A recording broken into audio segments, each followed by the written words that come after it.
Sandalwood ನಟಿಗೆ ಲೈಂಗಿಕ ಕಿರುಕುಳ ಕೊಟ್ಟಂತಹ ಪ್ರಕರಣ. ಈ ಪ್ರಕರಣಕ್ಕೆ ಟ್ವಿಸ್ಟ್ ಮೇಲೆ ಟ್ವಿಸ್ಟ್ ಸಿಗ್ತಾ ಇದೆ.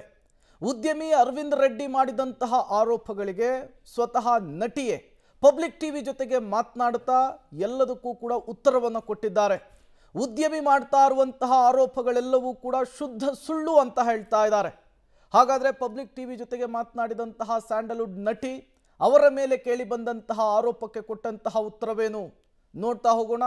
ಇದೇ ಪ್ರಕರಣ ಪೊಲೀಸ್ ಠಾಣೆಯ ಮೆಟ್ಟಿಲು ಕೂಡ ಏರಿದೆ. ನಟಿಗೆ ಟಾರ್ಚರ್ ಕೊಟ್ರ ನಿರ್ಮಾಪಕ ಅರವಿಂದ್ ರೆಡ್ಡಿ.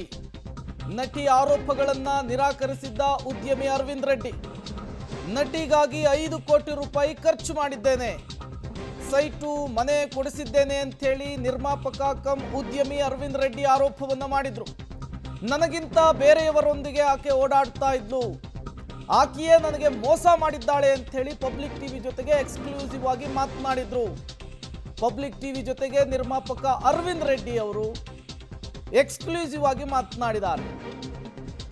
ನಟಿಗೆ ಲೈಂಗಿಕ ಕಿರುಕುಳ ಕೊಟ್ಟಂತಹ ಆರೋಪಕ್ಕೆ, ಪೊಲೀಸ್ ಠಾಣೆಯಲ್ಲಿ ದಾಖಲಾದ ಪ್ರಕರಣಕ್ಕೆ ಅವರ ಎಕ್ಸ್ಕ್ಲೂಸಿವ್ ಹೇಳಿಕೆ ಇದು.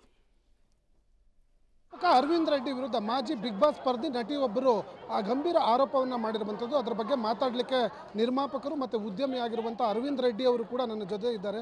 ಸರ್, ಬಿಗ್ ಬಾಸ್ ಸ್ಪರ್ಧಿ ಮಾಜಿ ನಟಿ ಒಬ್ಬರು ನಿಮ್ಮ ಮೇಲೆ ಒಂದು ಗಂಭೀರ ಆರೋಪವನ್ನು ಮಾಡಿ ದೂರು ಕೊಟ್ಟಿದ್ರು.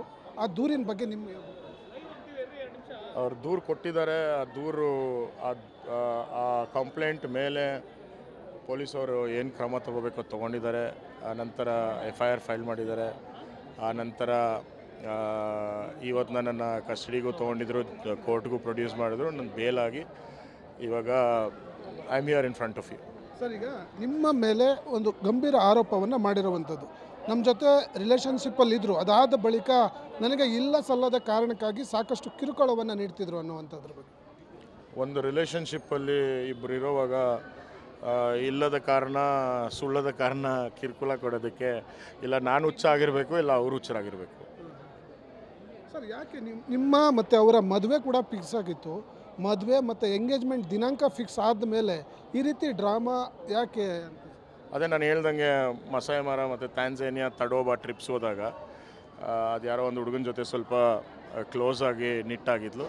ಆ ನಂತರ ಆ ಹುಡುಗ ಮನೆಗೂ ಬಂದು ಮನೇಲೂ ಇರ್ತಾಯಿದ್ದ ಅಂತ ನನಗೆ ಮಾಹಿತಿ ಬಂತು. ಅದನ್ನು ನಾನು ಕೇಳಿದಾಗ ಅವ್ರಿಗೆ ಬೇಸರ ಆಗಿ ನಾನು ಯಾರಿಗೂ ಉತ್ತರ ಕೊಡೋ ನೆಸೆಸಿಟಿ ಇಲ್ಲ ಅಂತ ಹೇಳಿ ನಾವಿಬ್ಬರು ದೂರ ಆಗಿದ್ವಿ. ಸರ್, ನೀವು ಅವರಿಗೆ ಭಾಳ ಪ್ರೀತಿ ಮಾಡ್ತಿದ್ರಿ ಅನ್ನುವಂಥ ಕಾರಣಕ್ಕೆ ದುಬಾರಿ ಬೆಲೆಯ ಕಾರು, ಜೊತೆಗೆ ಅವರಿಗೆ ಮನೆಗೆ ಬೇಕಾದಂತಹ ಎಲ್ಲ ಇಂಟೀರಿಯರ್ ಎಲ್ಲ ಮಾಡಿಸಿದ್ರಿ ಅನ್ನುವಂಥದ್ದು ಕೂಡ. ಅದರ ಜೊತೆಗೆ ಇವೆಲ್ಲ ಸಹಾಯ ಪಡ್ಕೊಂಡು ಇದಕ್ಕೆ ಕಂಪ್ಲೇಂಟ್ ಕೊಟ್ಟು ಅರೆಸ್ಟ್ ಮಾಡೋದ್ರ ಹಿಂದೆ ಬೇರೆ ಯಾರಾದರೂ ಇದ್ದಾರಾ ಅನ್ನೋಂಥ ಅನ್ಸುತ್ತೆ ನಿಮಗೆ? ಅದು ನನಗೆ ಗೊತ್ತಿಲ್ಲ ಸರ್. ನನ್ನ ಇವಾಗ ಆಗಲೇ ಹೇಳ್ದಂಗೆ ನಾನು 1.5 ವರ್ಷ 2 ವರ್ಷದಿಂದ ಟಚ್ಚಲ್ಲಿಲ್ಲ. ಆ ಹುಡುಗಿ ವೇರ್ ಅಬೌಟ್ಸ್ ನನಗೇನು ಗೊತ್ತಿಲ್ಲ. ಆ ಹುಡುಗಿ ಸಮಾಚಾರ ನಾನು ತಿಳ್ಕೊಳ್ಳೋಕ್ಕೂ ಹೋಗಿಲ್ಲ. ಸಡನ್ನಾಗಿ ಇವಾಗ ಅಕ್ಟೋಬರಲ್ಲಿ ಹುಡುಗಿ ಈ ಕ್ರಮ ತಗೊಳ್ಳೋದಕ್ಕೆ ಏನು ಕಾರಣ ಅಂತ I am a little surprised and it's a little shocking to me as well. ಯಾಕಂದರೆ 1.5 ವರ್ಷ ನೀವು ಲಿವಿಂಗ್ ರಿಲೇಷನ್ಶಿಪ್ ಇದ್ದಂಥ ಸಂದರ್ಭದಲ್ಲಿ ಸಾಕಷ್ಟು ಅನನ್ಯವಾಗಿದ್ರಿ. ನಿಮ್ಗಿಂತ ಸಹಾಯ, ಅವ್ರು ನಿಮ್ಮಿಂದ ಸಹಾಯ ಎಲ್ಲ ಪಡ್ಕೊಂಡಾದ ಬಳಿಕ ಈಗ ಸಡನ್ನಾಗಿ ನೀವು ಹೇಳ್ತಾ ಇದ್ರಿ ತಾಂಜಾನಿಯಾ ಟ್ರಿಪ್ ಹೋದ್ಮೇಲೆ ಒಬ್ಬ ಯುವಕನ ಜೊತೆ ಅವರು ತೀರಾ ಹತ್ತಿರದಲ್ಲಿದ್ದರು ಅನ್ನುವಂಥ ಕಾರಣಕ್ಕೆ ಅವರೇನಾದರೂ ಈ ರೀತಿ ಕಾರಣದ ಕೈ ಥರ ಕೆಲಸ ಮಾಡ್ತಿದ್ದಾರೆ, ಕಂಪ್ಲೇಂಟ್ ಕೊಟ್ಟು ಅರೆಸ್ಟ್ ಮಾಡಿ ನಿಮ್ಮ ಇಮೇಜಿಗೆ ಡ್ಯಾಮೇಜ್ ತರುವಂಥ ನಿಟ್ಟಿನಲ್ಲಿ ಕೆಲಸ ಮಾಡ್ತಿದ್ದಾರೆ? ನನಗೆ ಆ ಹುಡುಗ ಯಾರು ಅಂತ ಗೊತ್ತಿಲ್ಲ, ನನಗೆ ಯಾವತ್ತೂ ಪರಿಚಯ ಆಗಿಲ್ಲ, ನಾನು ಯಾವತ್ತೂ ನೋಡಿಲ್ಲ. ಬಟ್ ನನಗೆ ಬಂದಿದ್ದ ಮಾಹಿತಿ ಪ್ರಕಾರ, ಆವಾಗಲೇ ಅವಳೇ ಹೇಳಿದ ಮಾಹಿತಿ ಪ್ರಕಾರ ಹುಡುಗಿನ ಮದುವೆ ಆಗಿ ಒಂದು ಮಗು ಇದೆ ಅಂತ. ಅವರ ವೈಫ್ ಮನೆಗೆ ಯಾರೋ ಫೋಟೋಸು ಮತ್ತು ಲೆಟರ್ಸ್ ಬರೆದಿದ್ದಾರೆ ಅಂತ ಹೇಳಿ ನನ್ನ ಮೇಲೆ ಅಪವಾದ ಮಾಡಿದ್ರು. ಅದು ನಾನು ಮಾಡಿರಬಹುದು ಅಂತ, ನಾನು ಮಾಡಿದ್ದೀನಿ ಅಂತನೂ ಅಲ್ಲ, ನಾನು ಮಾಡಿರಬಹುದು ಅಂತ. ನೀವು ಮಾಡಿರಬಹುದು